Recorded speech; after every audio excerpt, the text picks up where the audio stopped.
Bonjour Stanislas, comment ça va? Bonjour, eh bien ça va très bien, ravi d'être là. Bah écoute, je crois que la plus ravie des deux, tu vois, c'est bien moi, parce que Stanislas, tu es quand même le papa du guide de la voyance. Oui, Donc, bah voilà, ça me fait plaisir, ça me fait un petit quelque chose, tu vois, de t'accueillir pour cet échange et surtout de t'accueillir donc dans notre événement Le Monde en Rose, auquel tu as souhaité t'associer. et oui, en plus j'ai un stabilo, il est tout rose. Tu vois? Il n'y a pas de hasard. J'ai Non. cherché un stabilo juste avant notre entretien et c'est un rose qui est tombé. C'est un signe.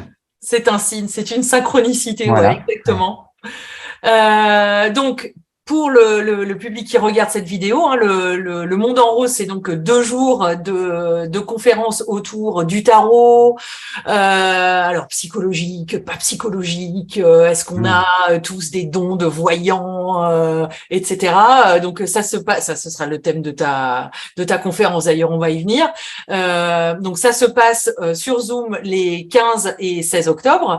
Et donc il y a plus d'une vingtaine d'intervenants en fait qui vont dérouler donc des conférences, des démonstrations de tirage de 9 heures du matin à plus soif la nuit. Évidemment le lien pour la billetterie est juste en dessous de cette vidéo. Et donc, alors Stanislas, toi, tu as répondu évidemment à l'appel pour intervenir dans cet événement, Le Monde en Rose.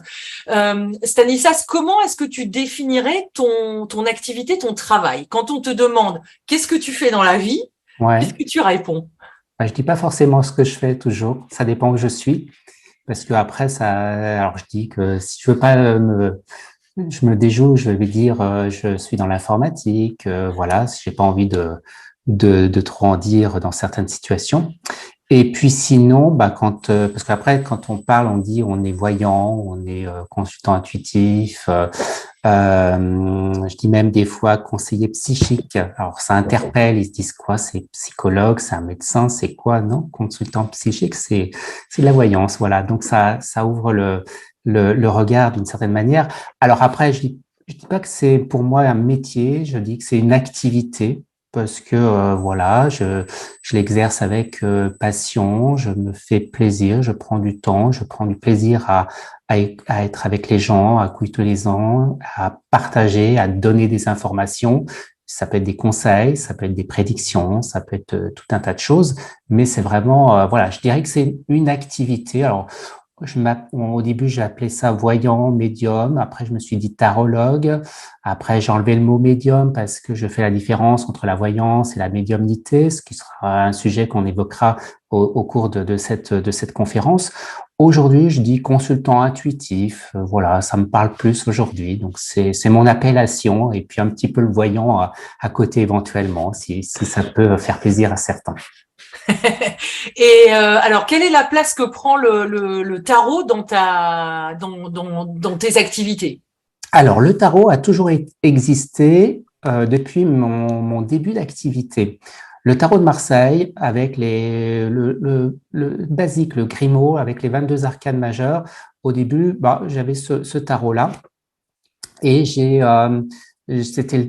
quand j'ai commencé mon activité, c'était les débuts de Didier Derlich. Il utilisait le tarot de Marseille et ça m'avait beaucoup fasciné. J'ai beaucoup lu sur le sujet. J'ai appris des choses aussi à travers de cette personne parce que j'ai eu l'occasion de le rencontrer. Donc, ça a été des moments très importants. Et pour moi, le tarot a été mon support dès le départ. Alors les gens aujourd'hui disent oh le tarot c'est compliqué, c'est ci, c'est là. Moi ça a été une facilité. Après j'ai utilisé d'autres jeux, j'ai des oracles, des choses comme ça, mais ça j'ai pas accroché. Donc j'ai pas Mhm. accroché et j'ai toujours été sur les 22 arcanes du tarot. Et j'avais 2 tirages principaux. J'avais un tirage avec cette carte qui me permettait une entrée en matière en consultation, et je l'utilise toujours depuis. C'est une méthode, je dirais, Didier Derlich, en fait. Et Et puis, non, mais attends, il faut qu'on s'arrête quand même 30 secondes sur ce nom que les moins de 20 ans oui, bah ne vont oui, pas connaître. n'est-ce pas? Mais j'ai pas pensé à lui depuis, Ah, moi, je j'en sais pense tout le pas, temps. depuis 25 ans là. Ouais. Et mais oui, mais je me souviens Il est de ce décédé gars-là. il est décédé en 2000, en août 2000, exactement. Ça fait déjà tout ce, ah oui, mon Eh Dieu, ça ouais. fait déjà Et, tout ce temps qu'il est décédé. et Mais oui, août parce que 2000. attends, rappelle-moi, il a été à la télévision. Il était On le voyait à la sur télévision, dans les Sacré, magazines. Sacré Soirée, il faisait Télépoche et il faisait des émissions de voyance sur RTL. Voilà, et donc Ben oui, voilà, ben oui, il c'est. cartonnait, il est décédé du sida, je crois. Et voilà. Et donc, Et pour moi, il était tarologue, hein. il était tarologue, il était surtout un bon astrologue aussi. D'accord, il était Il astrologue pratiquait le aussi. tarot, et à cette époque, il n'y avait pas Internet, donc il avait sorti Ben oui. des livres. Et moi, je pense toujours à lui. Pour moi, il est toujours une référence parce que pour moi, j'ai commencé avec lui au départ. Donc, ça a été un précurseur pour moi. Et il m'a guidé quand je l'écoutais à la radio, quand il faisait ses tirages à 4 cartes en croix. Eh bien, ça m'inspirait en fait. Donc voilà, c'était vraiment lui qui m'a vraiment un petit peu été le déclic.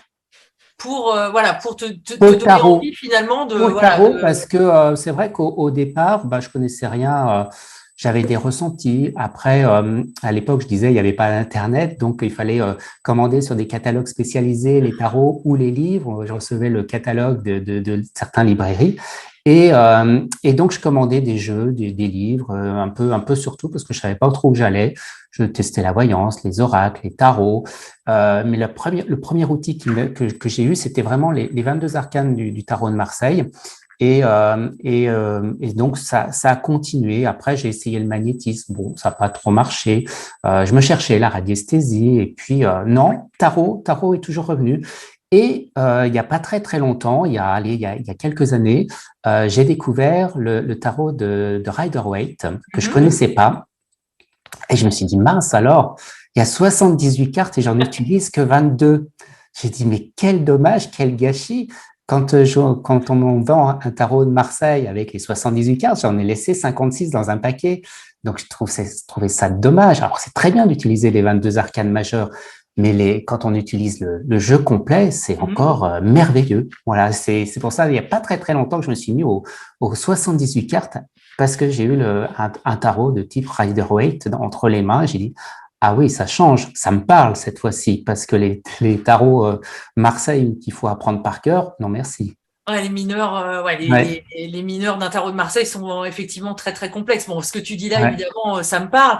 Moi, ouais. si tu veux, enfin, quand les copines m'ont montré comment tirer les cartes, à Mhm. l'époque, je faisais une partie de mes études aux États-Unis, donc c'était un Rider-Waite. Donc, si tu veux, je me suis jamais posé la question de savoir tarot de Marseille ou tarot Rider ou, tu vois, bon, Mhm. le tarot, c'était celui-là, c'était celui qu'elle m'avait montré. Et la manière de tirer les cartes, bah voilà, c'est ce qu'elles m'ont transmis. Donc c'est vrai que d'une certaine façon, j'ai eu de la chance parce que j'ai eu un apprentissage comme ça très décomplexé, quoi, si tu veux, et pas du tout ésotérique, parce que c'est vrai que quand on apprend le tarot de Marseille, on peut se demander, tu vois, la couleur de la pantoufle de Oui, oui, l'impératrice, oui, oui. et pourquoi, comment, etc. Enfin, voilà, ça peut devenir très, très ésotérique très, très vite, alors que il me semble que le tarot, c'est d'abord un langage visuel et que Mhm. donc, voilà, il y a des choses qui sautent aux yeux qui peuvent sauter aux yeux très vite et très rapidement, à condition qu'on regarde, en fait, tout simplement, les images comme on les verrait dans un livre. Ce que je me surprends toujours avec le tarot, c'est qu'on en apprend tous les jours. Et je continue à lire des livres sur le tarot. Je suis des formations sur le tarot, mais c'est la façon dont les gens présentent le tarot. Ils ont une manière très particulière qu'on finit toujours par en apprendre toujours. Et je me dis, comment ça se fait qu'il sort tant de livres sur le tarot, alors qu'on a fait le tour et maintenant tout le temps, il sort des livres sur le tarot, sur les 22 arcanes, sur les 56 cartes, C'est vrai. mais je me dis, c'est fou comment ça peut marcher. Ben, je dis, moi, le premier, je vais acheter le livre. Donc, ça veut dire que ça doit intéresser certaines personnes. Et voilà, on se limite pas forcément qu'à une formation ou qu'à un livre. Et moi, j'en ai lu pas mal dessus et j'adore, en fait. C'est vraiment une passion, le tarot. Bah, écoute, je pense qu'on la partage, toi et Voilà. moi. Alors, je sais qu'il y a des gens qui bloquent quand on parle tarot. Alors, ils disent, moi, je suis fervent d'oracles. Oui, c'est sympa, les oracles. Il y a de très, très jolis oracles, mais pour moi, ça, c'est moins évident. Ouais, c'est vrai. Bah, je suis d'accord avec ça. C'est vrai que moi aussi, j'ai des oracles, bien sûr, ils sont là derrière moi. Et j'ai plaisir à regarder les cartes. Ouais, ouais. C'est presque ce plaisir un peu enfantin. Tu sais, quand on recevait des images à l'école, on est Tout à vraiment en fait. train de dire à tout le Ouais. monde qu'on est voilà peut-être d'une ouais enfin voilà c'est notre génération quoi c'est tout c'est comme ça mais c'est vrai que et une fois j'avais une élève qui avait dit ça pour les vraies questions j'utilise le tarot Ouais. Ouais. tu vois un peu pour le fun je peux utiliser les oracles etc mais Ah, quand si j'ai c'est des pour vraies moi, je questions peux utiliser un oracle. Par contre, en consultation, je n'utiliserai pas un oracle. ouais non moi non plus moi non Donc, de plus temps en temps, ça peut m'arriver de sortir un oracle pour moi. Je dis, allez, hop, on va faire un petit oracle. Et de la même manière, pour moi, je vais utiliser le Light Seer, tu vois, bah, qui est là à côté de moi, ou d'autres tarots, mais par contre, en consultation pour mes clients ou voilà, ou en formation, bah, je reviens au Rider-Waite du coup, puisque c'est celui-là que je pratique, classique, tu vois, la version Ouais, c'est 1.9. bien, classique. Moi, j'aime bien le côté classique. Et comme je dis souvent, quand ceux qui veulent faire du tarot, bah, commencez par les tarots classiques, avec même le tarot de Marseille avec les 22 arcanes majeures, avec les images moyenâgeuses. Et puis après, vous pouvez vous procurer d'autres tarots un peu plus modernes. Alors, faut faire attention de ne pas partir dans des tarots trop fantaisistes, parce que j'en ai vu des certains et ça n'a plus rien à voir. Donc, mais généralement, les créateurs de tarot respectent quand même la structure du tarot, qui reste quand même un sens. Mais là aussi, il existe un certain nombre de tarot, d'oracles, parce que j'en reçois pas mal, et je me dis, mince, et tout ce qui se fait, il en sort toutes les semaines. Toutes les semaines, il sort des tarots, des oracles, et je me dis, mais comment ça peut se vendre? Je me dis, il y a des choses qui vont pas se vendre, ça c'est certain, mais il y a des choses qui vont très très bien se vendre et qui vont devenir collector, parce que moi j'en garde. En fait, le tarot, c'est aussi un bel objet, parce qu'il est présenté Ouais, dans une belle boîte. c'est vrai. Les cartes sont vraiment d'une très bonne qualité aujourd'hui, donc ça n'a plus rien à voir avec les simples jeux de cartes qu'on avait un petit peu il y a quelques années. Les éditeurs ont fait beaucoup d'efforts là-dessus. Ou qu'on découpait dans Femme Actuelle. Oui, oui, qu'on effectivement dans Femme Et qu'on Actuelle. collait sur du papier un peu cartonné. Mais au moins, c'est vrai que ces magazines, on parle de Femmes Actuelles, ça permet aux personnes qui ne connaissent pas bah, de découvrir ce que Et c'est oui. un tarot, ce que c'est une interprétation ou un simple tirage, et ça peut permettre à certaines personnes de se lancer et se dire, tiens, je vais aller un petit peu plus loin. Ouais, complètement. Non, mais ça donne envie, c'est vrai, hein. Mm. C'est vrai. Et alors, du coup, dis-moi ou dis-nous, comment ça se passe une consultation avec toi? Oh, ça se passe. Pourquoi on vient sonner à ta porte et qu'est-ce que tu apportes à tes clients? Alors, généralement, les personnes qui viennent me voir, c'est qu'ils ont entendu parler de moi parce que j'ai une certaine réputation. Voilà. Donc, souvent, ils me disent ça parce que vous avez une bonne réputation, parce qu'on m'a parlé de vous. Voilà. Ça, c'est le premier signe. Et puis après, on vient me consulter bah, pour la vie amoureuse, pour le travail, pour des choses de la vie quotidienne, parce qu'il y a des questionnements, parce qu'il y a des formes de préoccupation de vie. Voilà, et alors on me consulte en face à face à Paris, Mhm. par téléphone, en visioconférence. Donc j'utilise beaucoup de moyens de communication. J'ai toujours été dans les moyens de communication depuis le début.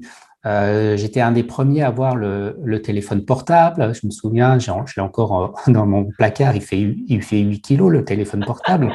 Mais c'était génial. Voilà, donc j'ai eu le Minitel, j'ai utilisé le Minitel dans le temps. Donc pour ceux qui connaissent pas le Minitel, faut qu'ils regardent sur Internet ce que c'est un Minitel. Je l'ai utilisé jusqu'au bout. Un jour, France Télécom m'envoie un message comme quoi Minitel, ça allait s'arrêter. J'ai dit, mince, c'est dommage. Puis après, quand il y a eu Internet, j'ai dit, ah bon, c'est bon, donc tout va bien.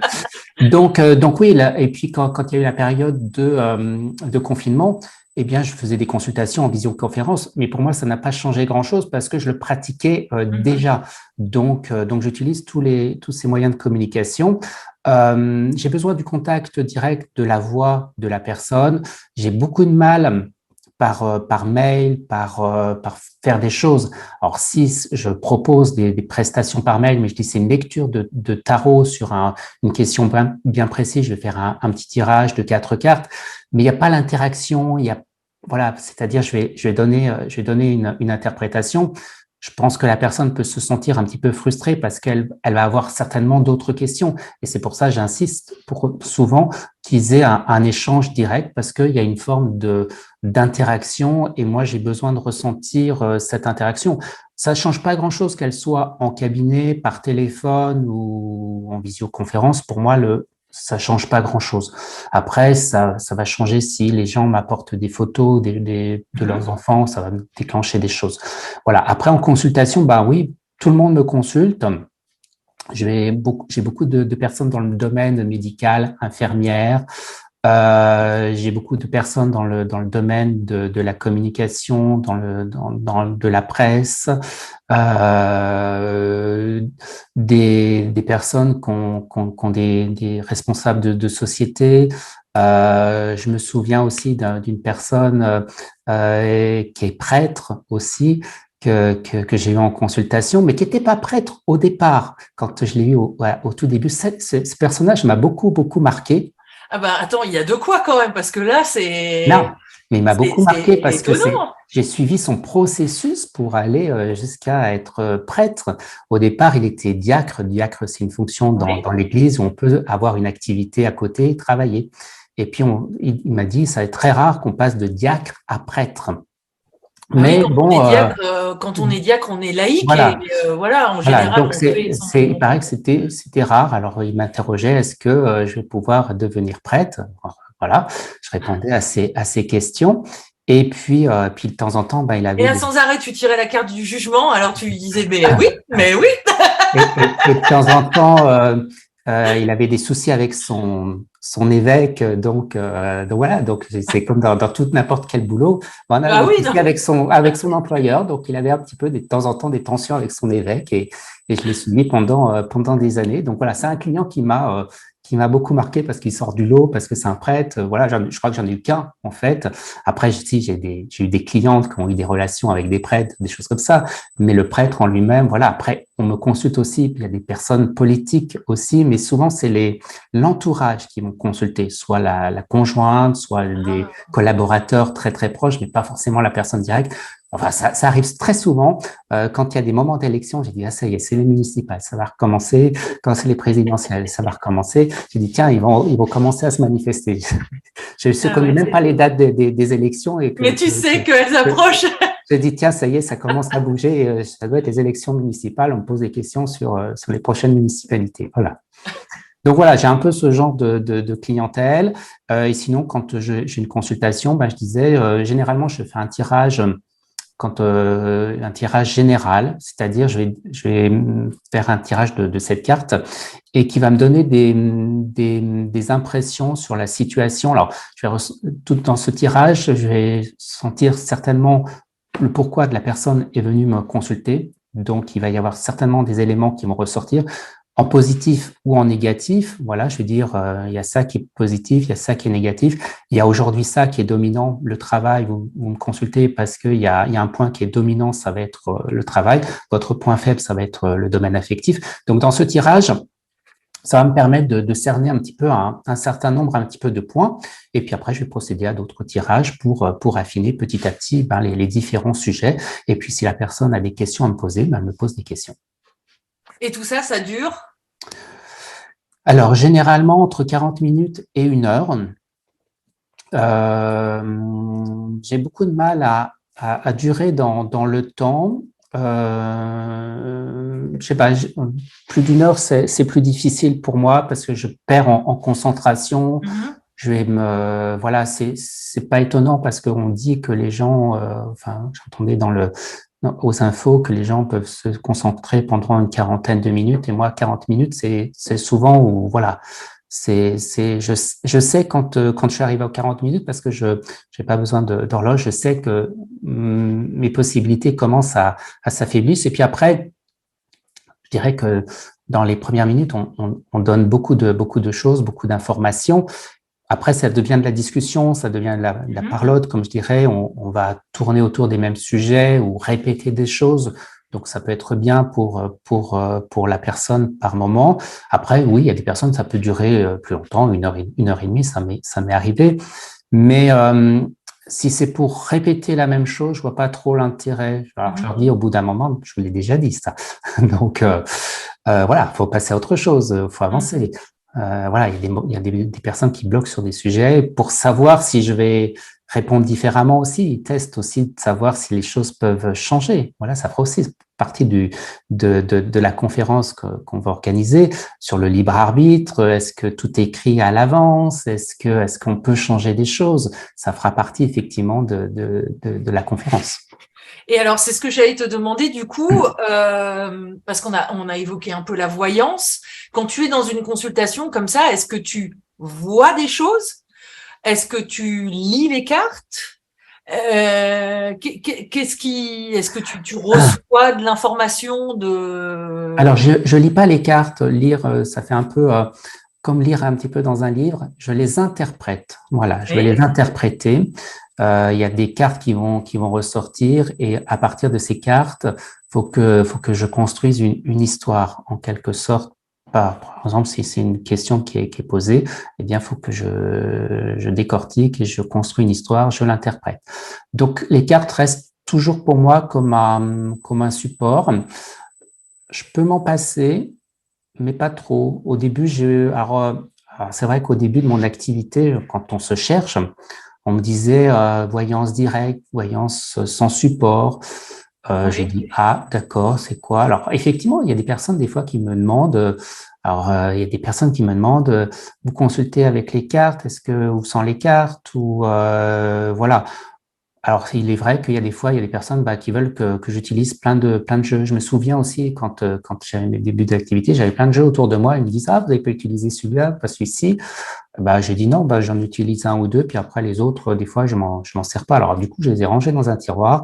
Comme ça, on m'embêtait plus avec ces histoires de jeux que j'avais pas utilisés.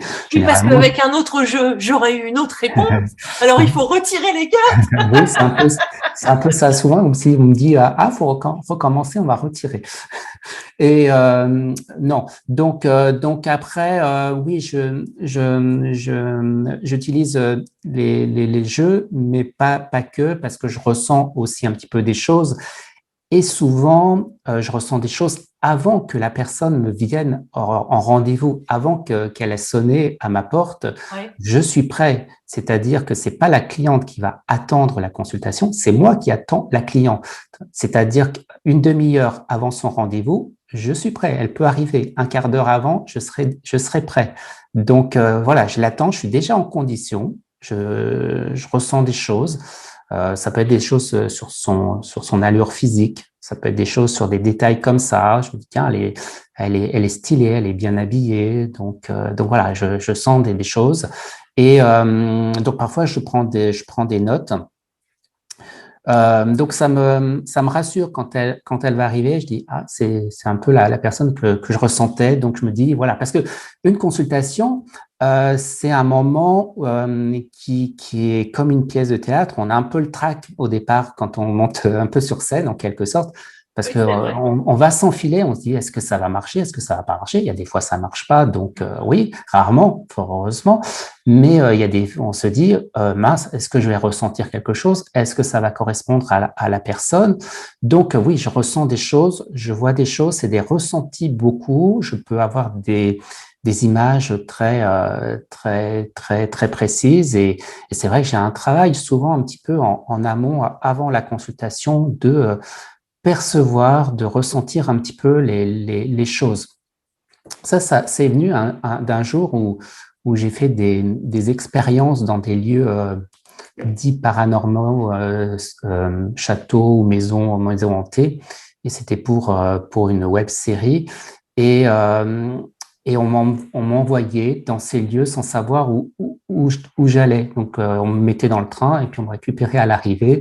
Et C'est comme voyage en terre inconnue, mais ouais, c'est un tu vas terrain dans un connu. château hanté, quoi. Alors, oui, c'était C'est ça. hyper Donc, flippant, Stanislas.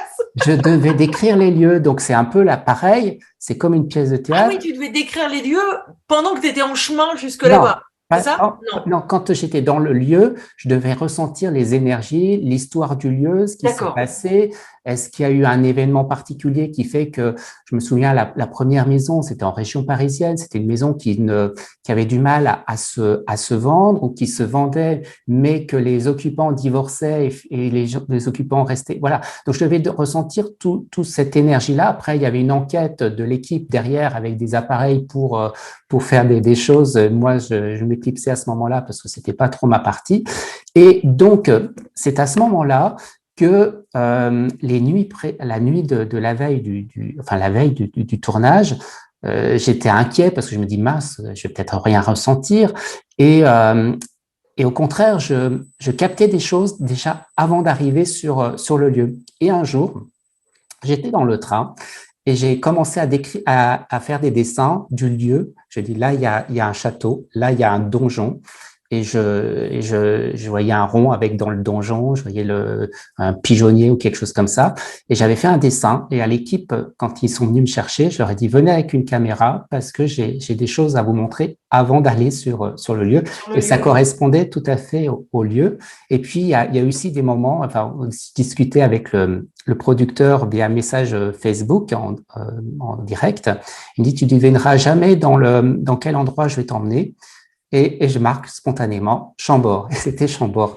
Et donc, c'est pour ça que j'étais prêt, je ressentais les choses à l'avance parce que j'avais une espèce de stress de pas savoir, de pas y arriver. Et j'arrivais à ressentir les lieux avant d'y aller. Et donc, ça m'a permis aujourd'hui, quand j'ai des consultations, de ressentir un peu des petites choses un peu avant parce que ça me rassure, en fait. C'est simplement une question de me rassurer. Bon, et alors, du coup, la question, Stanislas, c'est est-ce qu'on peut tous le faire, ça? Et c'est le thème de ta conférence de samedi après-midi. Je Souriant, oui. répète, de 15h45 à 16h45, c'est ta conférence qui s'appelle Tous voyants, point d'interrogation.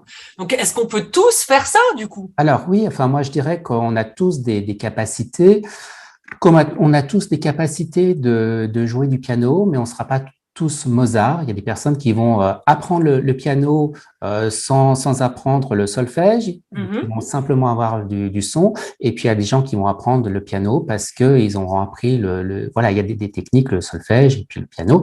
Eh bien c'est un peu ça. Et c'est-à-dire oui, on peut être tous voyants, ressentir des choses, on est tous nés avec des perceptions. Et puis, on peut apprendre les supports, les oracles, les tarots, on peut s'ouvrir. Donc oui, tous voyants, c'est une capacité. Il y a des gens qui parlent de dons. Je dirais que pour moi, c'est pas un don, c'est une capacité. Après, on a un petit don qui permet de sortir un petit peu du lot, en quelque sorte, d'être un génie comme un Mozart, en quelque sorte, au piano, pour prendre cette référence. Eh bien, c'est la même chose, voilà. Et je pense que chacun, si on réfléchit, chacun a eu des expériences dans la vie et peut-être on n'y a pas forcément prêté attention. On se dit, tiens, oui, il y avait cette circonstance, je l'avais ressenti ou j'ai ressenti que quelqu'un allait mal. Enfin, voilà, on a des premiers ressentis souvent. Par exemple, quand on voit une personne, on sent si ça va bien se passer, s'il va pas bien se passer. Ben, c'est un début, on sait. Quand on ressent le positif et le négatif d'une personne, ou quand on va dans des lieux, on va se dire, on se sent bien, on se sent pas bien. Voilà, c'est des premiers ressentis qu'on a tous, et après, il faut aller beaucoup plus loin, en fait. Donc, on pourrait appeler ça de l'intuition aussi, finalement. L'intuition, oui. L'intuition, pour moi, c'est la petite voix intérieure qui va venir nous avertir de quelque chose. Donc, voilà. Quand on m'a proposé de faire cette conférence, de participer à cet événement, avant qu'on m'explique, je savais que j'allais dire oui. j'avais pas le concept, je savais pas de quoi ça parlait, de tout ça, le sujet, pour qui, pourquoi. Je crois que j'ai même pas écouté du coup quand c'était Nathalie Mendès qui m'a proposé. Euh, j'ai dit oui tout de suite. J'ai pas voilà. Donc c'est le côté pas réfléchir. L'intuition, c'est ça. Et il y a des choses qu'on te dise oui, ou il y a des choses qu'on te dit non. Voilà. Moi, j'écoute beaucoup cette intuition. Je marche beaucoup à l'intuition et ça me paraît une évidence quand j'ai l'intuition. Je dis oui. Voilà. Donc l'intuition, ce serait une petite voix intérieure qui te guide d'une certaine manière et on Exactement. pourrait appeler la voyance ou les ressentis. Ça peut s'appliquer en fait aux autres Ou à et, soi-même. et à des lieux et ou à soi-même. Oui, oui. Voilà, donc à soi-même aussi. Et puis après, alors on parle après de voyance. Alors voyance, ça veut dire prédire souvent des événements, en fait. Hein. Voilà, est-ce que je vais rencontrer quelqu'un, tout ça. Souvent, les gens ils viennent en consultation pour ça. Est-ce que ça va bien se passer dans mon travail, dans mon entretien? Est-ce que tout ça? Voilà, là, on parle vraiment un petit peu de voyance, de prédiction. Après, moi, dans mes consultations, je fais un mélange entre le côté prédictif et un peu le côté guidance, parce que je me dis, oui, on a des choses qui sont un petit peu écrites, et puis il y a des choses où il y a des petits conseils, ou des moments, où on a des carrefours un petit peu dans la vie, où on a ce libre arbitre de faire tel ou tel choix, comme j'avais le libre arbitre de participer à cette interview ou pas. Bah, si j'avais pas participé à cette interview, bah, j'aurais fait autre chose. Voilà, donc c'est de temps en temps on a tous les jours des moments de choix et voilà et ça, notre rôle c'est d'amener un petit peu les gens à faire les bons choix, de les remettre de temps en temps sur le bon chemin lorsqu'ils s'égarent ou lorsqu'ils s'entêtent dans une situation. Je prends par exemple des personnes qui vivent des fois des histoires, des relations, des choses comme ça, et qui s'entêtent, qu'ils espèrent, et ils passent leur vie comme ça. Je dis, il y a un moment, il faut sortir de cette impasse. Vous êtes dans une impasse, il faut sortir de cette impasse. Voilà. Donc, je leur dis, moi, je suis là pour mettre en garde, pour avertir. Et il y a des personnes, oui, vous avez raison, vous m'avez créé enfin le déclic. Maintenant, je comprends mieux la situation dans laquelle je vis, qui est la personne qui est vraiment en face de moi. À vous maintenant de prendre les bonnes décisions. Très bien. Bah écoute, ça donne envie de te consulter en tout cas. Ouais. Ça c'est certain.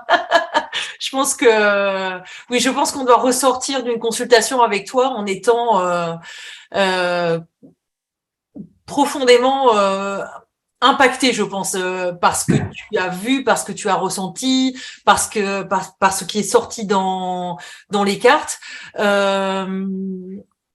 Ouais, je pense que les gens doivent être parfois un peu chamboulés, non, quand ils sortent. Il y a des gens qui sont chamboulés, et pas forcément toujours un peu dans le bon sens, parce que des fois, je me rappelle, il y a pas très longtemps, j'ai participé à un événementiel avec, il y avait un cocktail, des choses comme ça, et je devais faire des cartes à les personnes qui passaient. Et je voyais les personnes, il y en a une qui était très joyeuse. Elle me dit, ouais, c'est cool, il va faire les tarots, il va me dire des bonnes choses et tout ça. Elle s'assoit, j'ai dit, oh là là, qui c'est celle-là? Et j'ai ressenti un truc qui est passé, mais elle était déboussolée parce que c'est pas vraiment ce qu'elle pensait, ce que j'allais lui sortir. C'est quelque chose qui a marqué un petit peu sa vie, qui était un événement difficile et voilà, elle était un petit peu secouée. Donc il y a des fois, je dis oui, effectivement, une consultation, c'est pas qu'une partie de plaisir en fait. Hein. Il faut être conscient qu'il y a des choses qui peuvent travailler, qu'on va faire ressortir des choses un petit peu du passé et qui font que pourquoi elle en est là aujourd'hui. Mais c'est vrai que d'apparence, ça ressortait pas chez elle parce qu'elle était super joyeuse et elle avait ça au fond d'elle et c'est ressorti d'un seul coup. Et ça m'est arrivé 2 fois comme ça sur des événementiels parce que souvent les gens, ils sont avec leur coupe de champagne et tout ça. Et donc ça avait été surprenant. Donc c'est pour ça que je leur dis souvent, c'est pas qu'une partie de plaisir. Il faut accepter le bon comme le mauvais. Alors le mauvais, ça veut pas dire que je vais annoncer des décès. C'est pas du tout le cas. Je vais ressentir des choses sur des choses vécues du passé. Alors, pas tout, mais il y a des événements parfois qui peuvent être importants et qui, je sais pas pourquoi on me le montre, pourquoi, mais Je le dis souvent, ça a une importance, ça a un impact aujourd'hui dans votre vie. Donc, oui, consulter, voilà. Je me méfie aussi des personnes quand ils viennent à deux. Souvent, je refuse les personnes qui viennent à deux.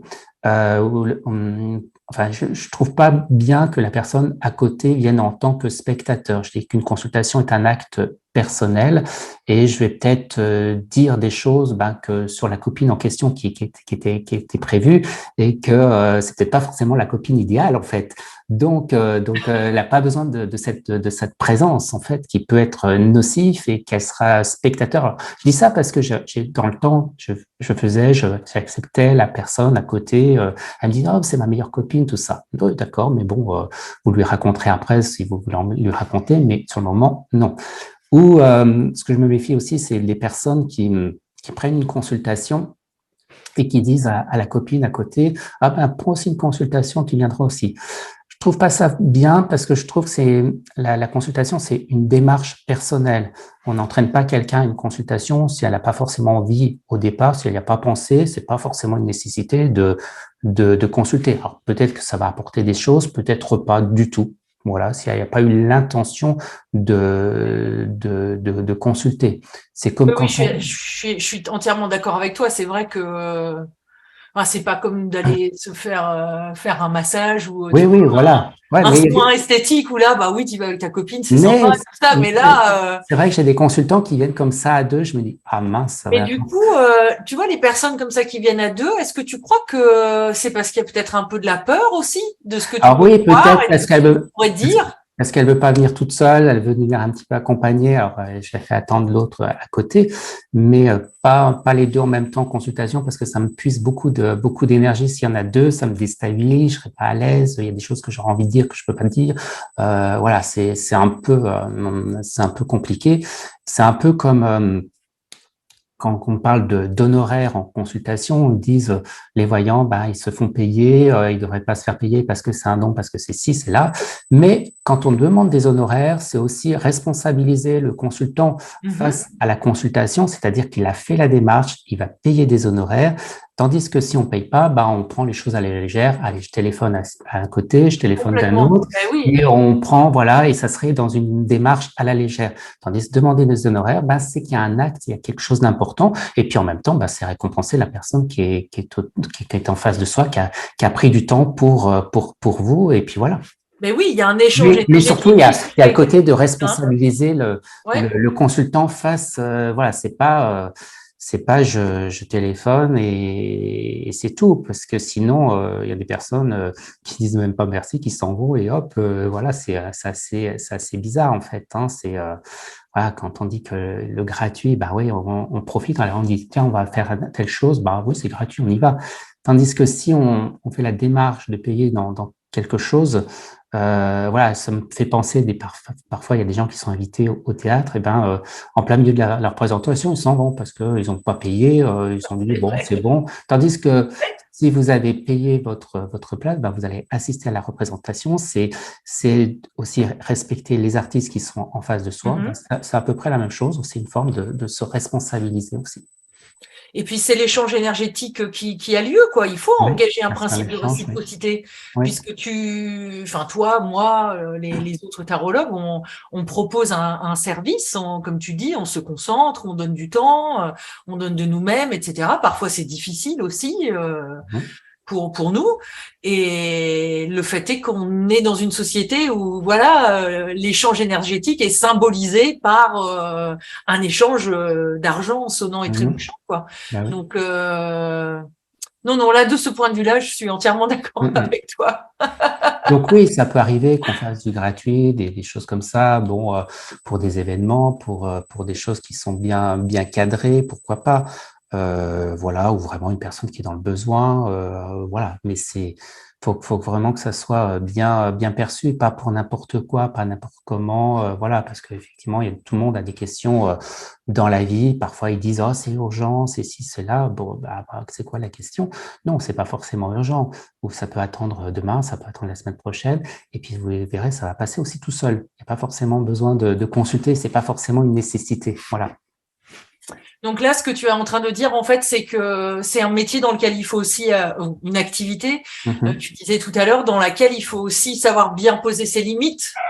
Oui, il faut aussi poser ses limites, responsabiliser le consultant, donner un petit peu le cadre, c'est tout ça, effectivement. Il y a ton chien qui est d'accord. Oui, et quand, avec les gens qui sonnent à la porte. Bah écoute, en tout cas, on aura l'occasion d'en reparler ensemble et avec le public, donc le Oui, samedi 15 ah, octobre. j'ai hâte d'être à cette conférence. Alors, je vais la préparer très, très soigneusement, médiculement, parce que j'adore que les choses soient carrées, précis et avec une trame, avec un sens. Donc, voilà, c'est pas c'est bien sûr, il y a beaucoup d'improvisation, mais j'ai envie de donner beaucoup parce que ça va durer 1 heure, donc ça va vite passer.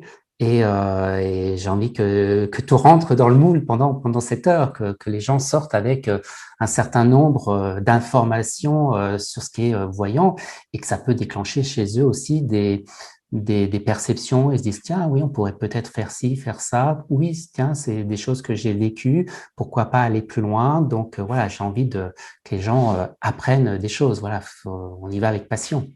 Et moi, j'ai envie de suivre cette conférence et d'en savoir un peu plus justement sur cette histoire de voyance, d'intuition, parce que je suis pas quelqu'un qui me définirait comme ayant un don de voyance. À vrai dire, même le mot voyance, tu vois, Mm, ça, entre guillemets, ça ne me correspond pas mm. a priori, Ça tu fait vois. peur, ça fait peur le côté voyance, mais c'est pour ça que je dis pas forcément que je suis voyant. Donc je préfère consultant intuitif. C'est plus subtil que le mot voyance en tout cas. Et en même temps, tu vois, je fais très peu de prédictifs dans mes consultations parce que Mhm.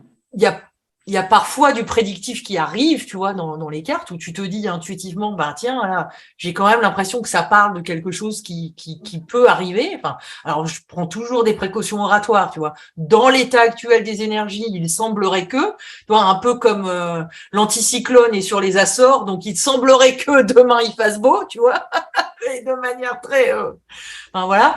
Et, euh, et ça arrive que les gens reviennent vers moi en me disant, bah, en fait, ce que vous m'avez dit, ça s'est produit.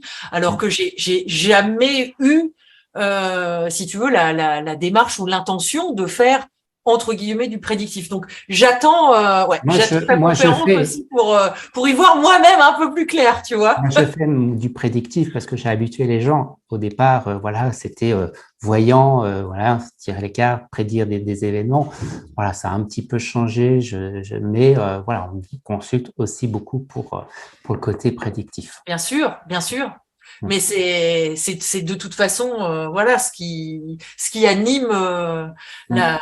la personne aussi dans son envie d'interroger un tarologue et de savoir alors peut-être non pas ce qui va se passer demain après-demain mais de savoir finalement si elle est vraiment dans sa bonne trajectoire de vie quoi Mm.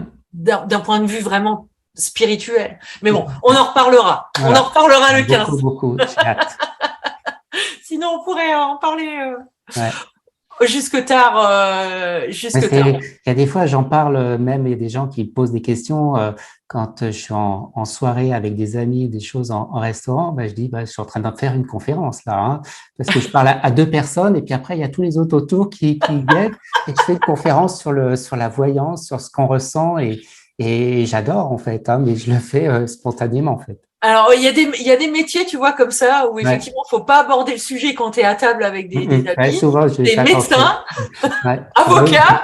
Ah oui, parce on est toujours tenté de poser des questions. Tiens, moi, j'ai ceci, cela. Bah, le voyant, c'est un peu pareil. Voilà, Bah oui, forcément. et ce que j'aime bien, c'est que les gens, il y a ceux qui croient, ceux qui croient pas, et puis ceux qui croient pas, mais que ça les intéresse quand même, qui seront tentés. Voilà, c'est pour Ouais. ça, j'adore que quand je fais des événementiels, eh bien, il y a pas que des gens qui ont l'habitude de consulter, et je trouve ça surprenant parce qu'il ressort des choses et ils sont contents.